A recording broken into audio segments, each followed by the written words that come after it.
வேத பயணத்தில் இன்று நாம் பார்க்க போவது ஜீவனுள்ள தேவன். மத்தேயு 16 அதிகாரம் 16 நீர் ஜீவனுள்ள தேவனுடைய குமாரனாகிய கிறிஸ்து.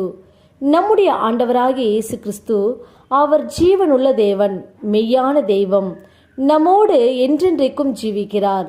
ஆண்டவர், நீங்கள் என்னை யார் என்று சொல்லுகிறீர்கள் என்று சீஷர்களிடம் கேட்டார். அப்பொழுது சீமோன் பேதுரு பிரதியுத்தரமாக, நீர் ஜீவனுள்ள தேவனுடைய குமாரனாகிய கிறிஸ்து என்றான்.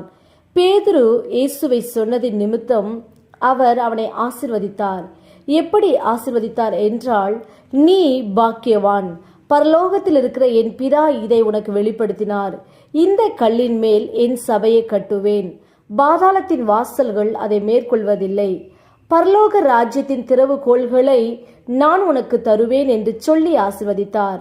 இந்த மகிமையான கிருபைகளை பேதுரு பெற்றதுக்கு காரணம், ஆண்டவரை ஜீவனுள்ள தேவனுடைய குமாரனாகிய கிறிஸ்து என்று அறிந்திருந்தான்.